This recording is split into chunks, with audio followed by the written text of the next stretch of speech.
Hello friends, welcome to a new topic today. In this chapter, we are going to learn about some points about salivary gland. So, in the salivary gland, first we will see the risk factors of salivary gland. The risk factors of salivary gland include there is radiotherapy to head and neck is associated with mucoepidermoid carcinoma. Radiotherapy to head and neck is associated with mucoepidermoid carcinoma. Epstein-Barr virus is associated with lymphoepithelial carcinoma. Radiotherapy of head and neck is associated with mucoepidermoid carcinoma. Epstein-Barr virus is associated with lymphoepithelial carcinoma. Then exposure to silica, dust and nitrosamines are also seen in salivary glands. Then early menarche, it is also associated with early menarche and nulliparity. Then trisomy 5 is associated with mucoepidermoid carcinoma, where there is translocation of chromosome 11, and there is polysomy 3 and 17 which is associated with adenoid cystic carcinoma. Polysomy 3 and 17 are associated with adenoid cystic carcinoma. Then if you see the one-liners, these one-liners are very important. The most common salivary gland neoplasm overall is pleomorphic adenoma. Most common malignant salivary gland tumor is mucoepidermoid carcinoma. Most common neoplasm of salivary gland in children is hemangioma. Most common malignant tumor in salivary gland in children is mucoepidermoid carcinoma. Most common malignant tumor in minor salivary glands is adenoid cystic carcinoma. Okay, so these are the one-liners which are important. Next, all the salivary gland tumors are most common in parotid, except there are some salivary gland tumors which are not common in parotid, like adenoid cystic carcinoma, squamous cell carcinoma. If you see squamous cell carcinoma, it is most commonly seen in submandibular gland, not parotid gland. Then if you see parotid gland is an exclusive site for Warthin's tumor and acidic cell carcinoma. That means Warthin's tumor and acidic cell carcinoma occurs only and only in parotid gland. They do not occur in other glands. The most common site of pleomorphic adenoma, Warthin's tumor, acidic cell carcinoma, mucoepidermoid carcinoma, lymphoma and metastasis is parotid gland. Parotid gland is the most common site of pleomorphic adenoma, Warthin's tumor, acidic cell carcinoma, mucoepidermoid carcinoma, lymphoma and metastasis. So risk of malignancy is inversely proportional to size of the gland. So first, investigation of choice of any salivary gland tumor is FNAC. You can also do, but the best investigation, if you see, the best investigation is MRI is the best investigation, because the extent of the tumor is found properly in MRI. One important thing is open incision biopsy is contraindicated in these patients because there is an increased chance of tumor impaction and also increased risk of formation of parotid fistula.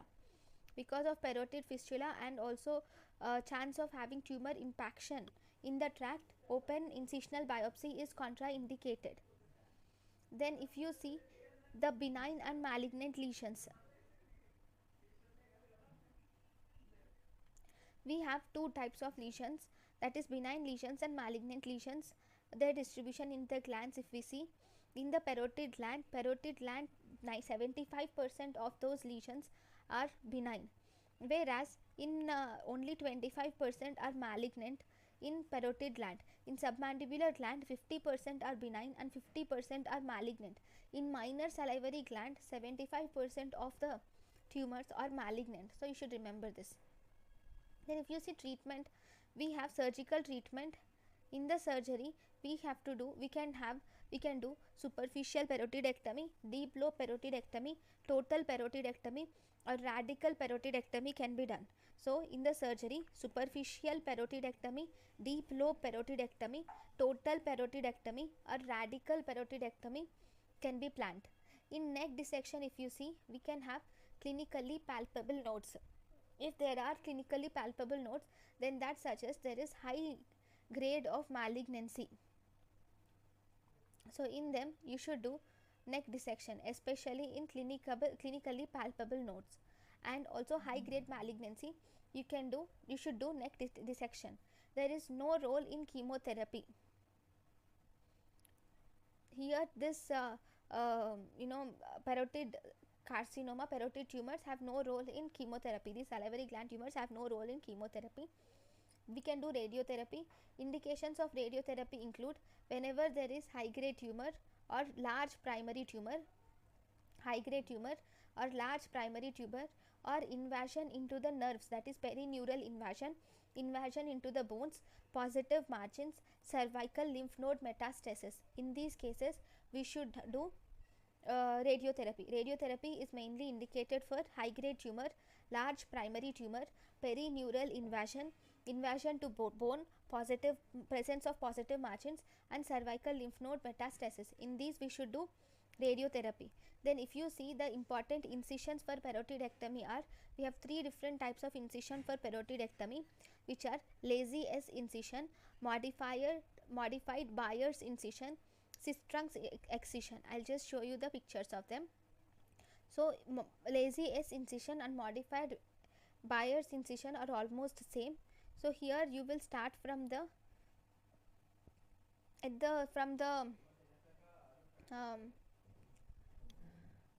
we will start from the tragus and go in below the ear lobule, and then you will go to the retroauricular site, post-auricular site, like an S-shaped structure. So even the Bayer's incision is also same. This is cosmetic incision, which is not necessary. Okay, this modified S incision or modified Bayer's incision is important. Then we will have to see the types of parotidectomy. So in the types of parotidectomy, we have different types of parotidectomy. First we have superficial or lateral classical parotidectomy. So in this superficial or lateral classic parotidectomy, we only remove the superficial lobe of parotid gland. So here we remove benign and malignant tumors involving the superficial lobe of parotid are removed. Then we have deep lobe of parotidectomy. In deep lobe parotidectomy, we remove the deep lobe incision, deep lobe tumors, that is benign and malignant tumors involving the deep lobe are removed in deep lobe parotidectomy. Then we have total conservative parotidectomy. Here the main thing is total, so we will remove both superficial and deep lobe, but here one important thing is facial nerve is preserved. That is the main important thing, is total conservative parotidectomy. Then we have something called as radical parotidectomy. In radical parotidectomy, we will remove, this is the tumor invading the facial nerve. Radical parotidectomy is done for those tumors which are invading the facial nerve. Here in this radical parotidectomy, we remove the whole salivary tumor tissue is removed. We remove the whole salivary tumor tissue and we do facial nerve excision.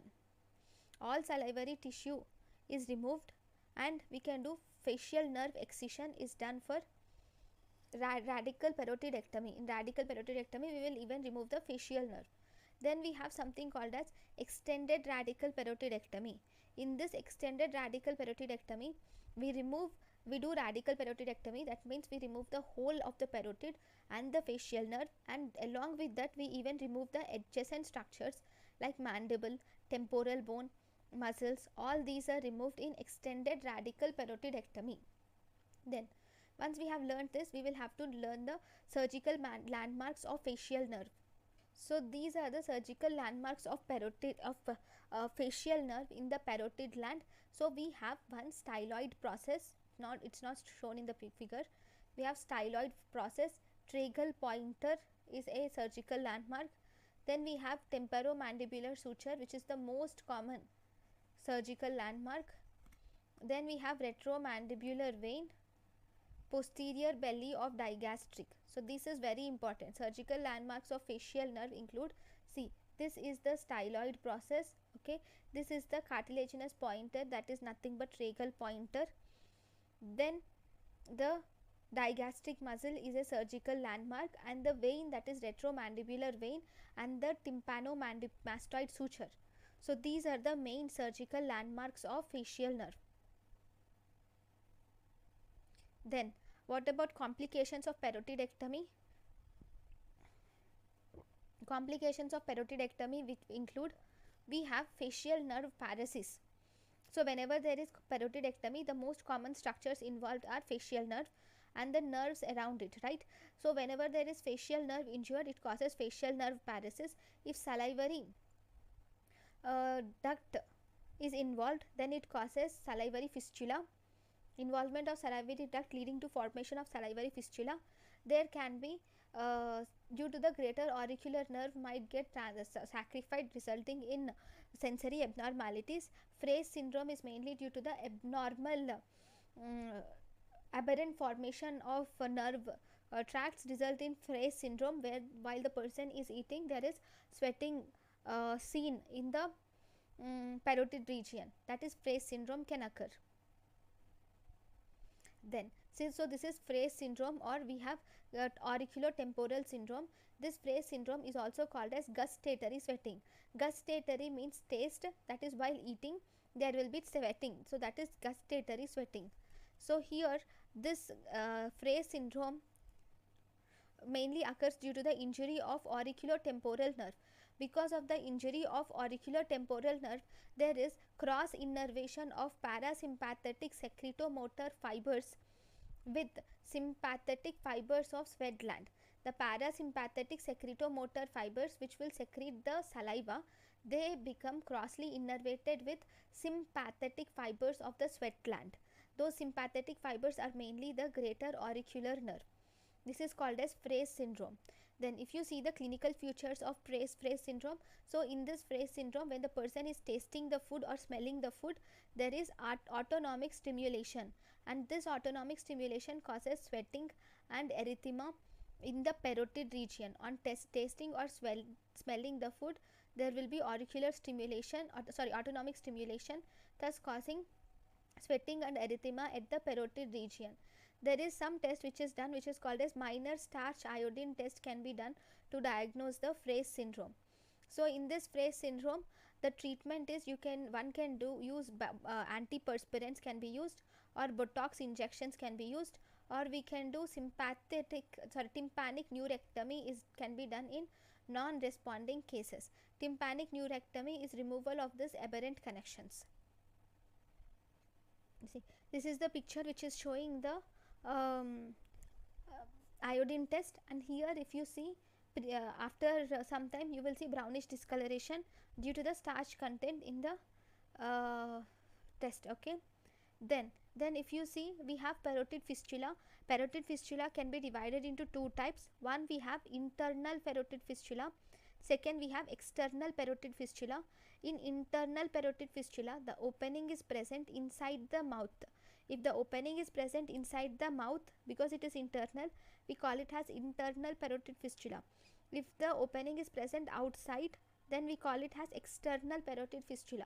It's obvious, if it is internal parotid fistula, that is inside the mouth, then it is asymptomatic.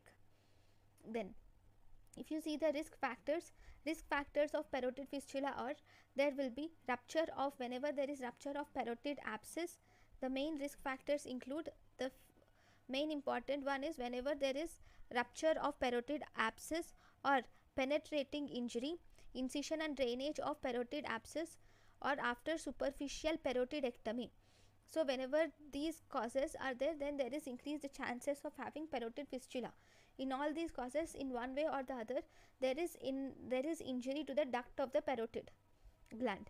Okay, so investigation is mainly we do scilogram for detection of parotid, and then we can do Newman and Seeberg's operation can be done.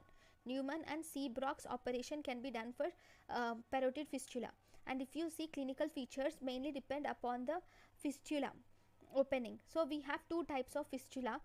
based on the clinical features, we have gland fistula. Second, we have duct fistula. In gland fistula, there is opening of the gland to the skin. In ductal fistula, there is opening of the opening outside from the duct. So that is ductal fistula. Okay, in either of the cases, the treatment is you should do Newman and Seabrook operation should be done. Next in the salivary glands, we have next important thing is pleomorphic adenoma. So in this pleomorphic adenoma, the most common salivary gland or parotid tumor is pleomorphic adenoma. It is most commonly seen in parotid gland followed by submandibular gland or other sublingual and minor salivary glands. This parotid adenoma, it is most commonly seen in the superficial lobe of the gland or in the tail of the gland. It is most commonly seen in the superficial lobe or tail of the gland. It is most commonly seen in females in the 4th decade. Okay, then this pleomorphic adenoma is a mixed tumor, that is, it has both the epithelial components and the mesothelial components are seen in parotid adenoma. Sorry, in pleomorphic adenoma, we have both epithelial components and mesothelial components. If you see the tumor location, this is present in the parotid gland, and as a result, it is present in front, below, or behind the ear lobule, thus pushing the ear lobule up. It is slow growth, and it can sometimes involve the deep lobe. If it involves the deep lobe, then it pushes the facial pillars, tonsils towards the midline, leading to dumbbell tumor. It pushes the facial pillars and tonsils towards the midline, thus forming dumbbell tumor. Uvula, whereas uvula is pushed to the opposite side. Okay, everything is pushed to the opposite side actually. Facial pillars and tonsils are pushed to the midline. So what is the investigation of choice? Investigation of choice for parotid gland pleomorphic adenoma is FNAC. If you see the treatment of choice, if it's involving only the superficial lobe, then you can do superficial parotidectomy. But if it is involving the deeper lobes, then you should do total parotidectomy. Total conservative parotidectomy can be done. It is a benign tumor, so it's not a problem. So here in parotid gland, if you see, this pleomorphic adenoma has a pseudopodia like extensions. So because of this pseudopodia like extensions, we cannot enucleate it. If we enucleate it, just remember we have removed this part. Then these parts which are there, these parts can again start growing. So as a result, if we enucleate the tumor, then there is a chances of recurrence. So as a result, in this superficial parotidectomy, enucleation is contraindicated in superficial parotidectomy. Okay, you should do superficial parotidectomy, which is, sorry, in pleomorphic adenoma, enucleation is contraindicated. Superficial parotidectomy is the treatment of choice, and enucleation is contraindicated in pleomorphic adenoma. So this is pleomorphic adenoma. Sometimes that is for parotid gland. If parotid gland is involved, then you should do you should do superficial parotidectomy. You should not do enucleation. Then what happens if submandibular and sublingual gland is involved? If this is involved, then we should do excision of that particular gland, that respective gland. Okay, so what are the complications? Complications include, there is malignant change. In the complications, you can see malignant change, rapid growth is seen. The conditions which if there is any rapid growth or pain, paresthesias, facial weakness, cervical lymph node enlargement or fixation to mastoid tip, if any of these are there, then there is a chance of this tumor undergoing malignant change. Okay, recurrences are also common in this tumor, right? So complication is if there is rapid growth, pain, paresthesias, facial weakness, enlarged cervical lymph nodes or fixation to the mastoid tip. In all these cases, there is increased chances of going into a malignant change. Recurrences are also common in this condition. So this is about the pleomorphic adenoma. So before we go into Warthin's tumor, I would like to show you some pictures of pleomorphic adenoma. This is the radiological picture. histological picture of pleomorphic adenoma. So if you see, you have epithelial elements. So these are the epithelial elements. So if you see, this is the epithelial element, these are epithelial elements. Along in the epithelial elements, we also have mesenchymal like background. So all this is mesenchymal or loose myxoid tissue background. So that is pleomorphic adenoma, where mixed elements of epithelial elements are present and also mesenchymal elements are present. So if you see similar pleomorphic adenoma, where this is the stroma, which you see, hyaline stroma, okay, which is nothing but the mesothelial elements which are present here, okay, and you also have epithelial proliferation. So this is epithelial proliferation which you see, okay. So this is the similar thing. See, in this picture, this is normal. See, this is normal parotid gland. This is normal parotid gland. Oh, I'll write it here instead of writing it here. This is the normal parotid gland. But here if you see, you will see these things. These are the epithelial components. This whole is the myxoid component. So if you see, this is epithelial component and this is myxoid or stromal component, okay. So this is pleomorphic adenoma which you see. If you are seeing the pictures, so this is a patient with, this is, if you see, yeah, here, this is it present in the parotid gland? No. Which gland is present here? It is submandibular gland. So it is pleomorphic adenoma present in the submandibular gland, okay, and these both are present in parotid gland. Here it is mainly involving the deep lobe of parotid, okay, whereas here if you see, there is this one which you are seeing and it is the parotid gland. Oh, just a minute, I'll just change this picture.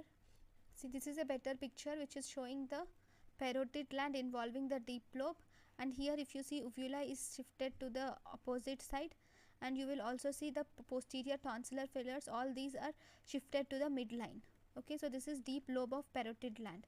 This is the tumor involving the superficial lobe of parotid, and here you see the ear is pushed up, right?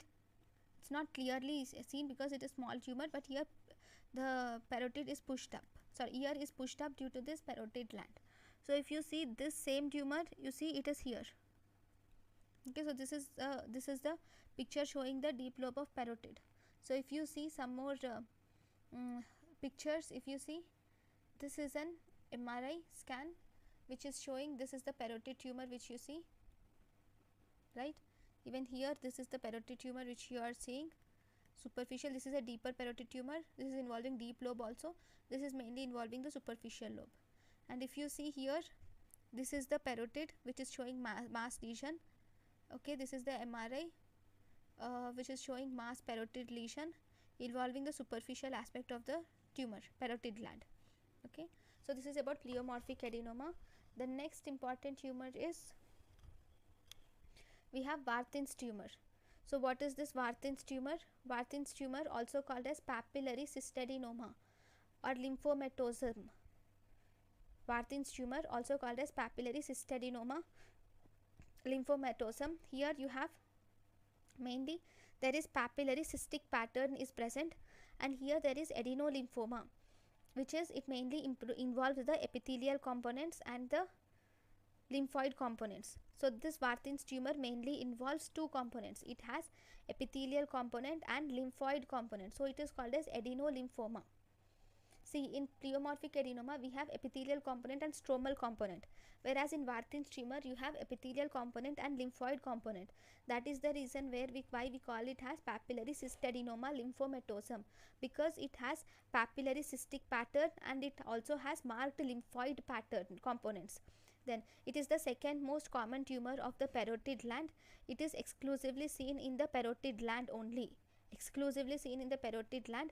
It is mainly derived from salivary tissue inclusion in lymph nodes. If you see derivative, it is derived from salivary tissue inclusion in lymph nodes. It is most commonly seen in females of age 5th to 7th decade, whereas pleomorphic adenoma is seen in females of 4th decade, but in Warthin's tumor it is seen most commonly in males in 5th to 6th decade. And this pleomorphic adenoma occurs mostly associated with smokers. 10% are bilateral. It is not malignant, obviously, it is benign. And here this Warthin's tumor is a well encapsulated tumor with cystic and very slow growth. Here there is double layer of lining is present. There are columnar cells and also cuboidal cells. So this Warthin's tumor is lined both by columnar cells and cuboidal cells, and here the investigation of choice being FNAC, and the treatment of choice is superficial parotidectomy is the treatment of choice. Okay, let me show you the pictures of this Warthin's tumor. So if you see, this is the histological feature of Warthin's tumor.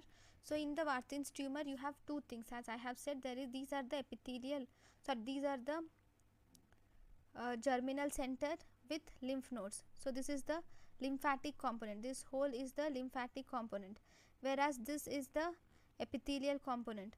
If you see clearly, in the epithelial component you have two nuclei. See, this is one group of cells, these are the second group of cells, right? So you have two groups of cells present. So two layers of lining epithelium is present, that is columnar and cuboidal epithelium. Okay, so here you have two main things. One, you have epithelial, columnar epithelial cells, and you also have lymphocytes with germinal centers. Then this is the picture showing the same thing. All this is the lymphoid epithelium with lymphocytes and germinal centers, and these are the epithelial components which you can see here. So I label it. So this is the epithelial component and this is the lymphatic component, right? So if you see, this is the MRI which is showing the, see, this is the place where we have parotid gland. So this is the bilateral Warthin's tumor. So this is the picture which is showing bilateral Warthin's tumor. Okay, next after this Warthin's tumor, the next tumor which we have to learn is about the mucoepidermoid carcinoma. So this mucoepidermoid carcinoma, it is the most common malignant salivary tumor. It is associated with radiation. Okay, it is the most common radiation induced tumor. It is the most malignant salivary tumor in children. Okay, it has three important one-liners. It is the most common malignant tumor of salivary gland. It is the most common tumor associated with radiation. It is the most common malignant tumor of salivary glands. So the tumor is mainly composed of these cells. It has squamous cells. Okay, it has mucus secreting cells, clear cells and hydropic cells. It contains squamous cells, mucus secreting cells, clear cells and hydropic cells. So this is a mucin producing, most commonly it is mucin producing, and epithelial cells are also present. So if you see, we have two types of this mucoepidermoid carcinoma. Mucoepidermoid carcinoma can be divided into two types. One, we have low grade, second we have high grade. Okay, so if you see, in the low grade is associated with children, whereas high grade is associated with adults. So the differences are, first, low grade it is associated with children, high grade is associated with adults.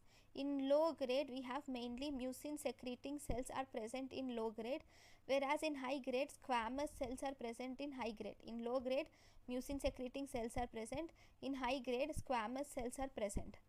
Then if you see, in low grade is well differentiated because it has mucus secreting cells, it is well differentiated, whereas in high grade it is poorly differentiated.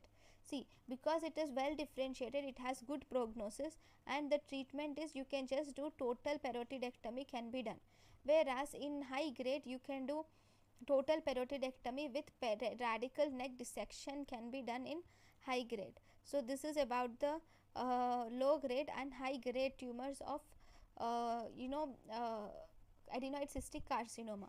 Let me show you the pictures. So these are the pictures of adenoid cystic carcinoma.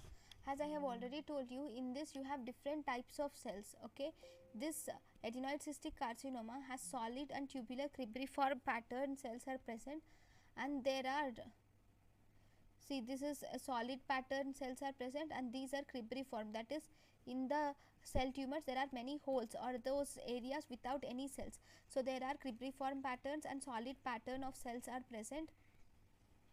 Okay, you see mucinous cells, that is glandular cells are present with hyaline secretions. Okay, with mucinous and hyaline secretions. So this is adenoid cystic carcinoma. Even here you see these are the secretions. So you see scant amount of, so we have one small cells with dark nucleus with moderate amount of cytoplasm. You can see cribriform pattern can be seen, sometimes solid and tubular patterns are also seen.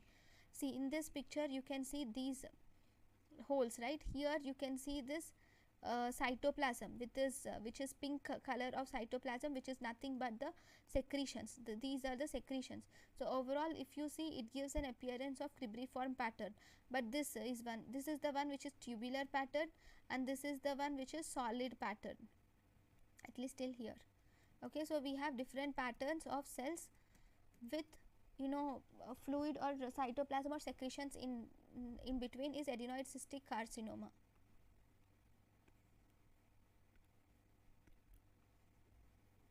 Right. The next tumor which we have to learn is about actinic cell tumor. So we have dealt with this adenoid cystic carcinoma, right? I didn't tell you the theory still, but I have told you about the theory of mucoepidermoid cancer, right? So in the mucoepidermoid cancer you see two types of elements. One, you see squamoid elements are present and mucinous differentiation is seen. So these are the squamous elements. These are the squamous elements. These are the mucinous elements are seen in mucoepidermoid carcinoma. Now we will see the actinic cell carcinoma and adenoid cystic carcinoma. So in actinic cell carcinoma, this actinic cell carcinoma is a rare tumor and it is seen exclusively in the parotid gland. This actinic cell carcinoma resembles the normal serous acini of salivary glands. They will involve the regional lymph node also. Okay, then the treatment of choice for this actinic cell carcinoma is radical excision is the treatment of choice for actinic cell carcinoma. These might involve the regional lymph nodes. Then if you see, the next group is adenoid cystic carcinoma. So in adenoid cystic carcinoma we have malignant tumor of adenoid cystic carcinoma is the malignant tumor of minor salivary gland, sublingual gland, submandibular gland, and this is the second malignant tumor of salivary gland after mucoepidermoid carcinoma.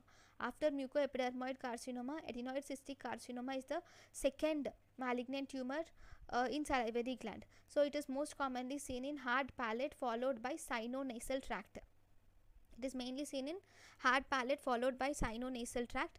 It has cribriform variety and Swiss cheese pattern. I have already shown you the pictures of microscopic pictures. Then if you see in perineural invasion, we have facial nerve followed by trigeminal nerve and facial nerve followed by trigeminal nerve. In perineural invasion we have facial nerve followed by trigeminal nerve. This adenoid cystic carcinoma, this tumor will grow along the Haversian system of brain, and it grows along the Haversian system of bone but does not cause bony destruction. It mainly destroys the Haversian system of bone. So because it is malignant but it is benign looking, we call it as treacherous tumor. Though it is malignant, it is benign looking, so that is why we call it as a treacherous tumor. Then if you see, it shows pain, facial paralysis. When the facial nerve is involved, it causes facial nerve paralysis. There is high risk of distant metastasis also. When we say distant metastasis, what is the most common site of distant metastasis? The most common site of distant metastasis is lungs. Then the investigation of choice is FNAC, but radiological investigation of choice for early detection. But what is the radiological investigation for early detection and perineural invasion is MRI. Even through MRI we can tell the intracranial extension also. So this is the adenoid cystic carcinoma. How are you going to treat the adenoid cystic carcinoma? The treatment is by excision. You will have to excise the tissue with wide cuff of normal tissue. You will have to excise it with wide cuff of normal tissue because it is a malignant lesion. Then you can do post-operative radiotherapy to prevent the recurrence. Here this is also associated with something called as skip lesions. So this is the skipped site without any lesions.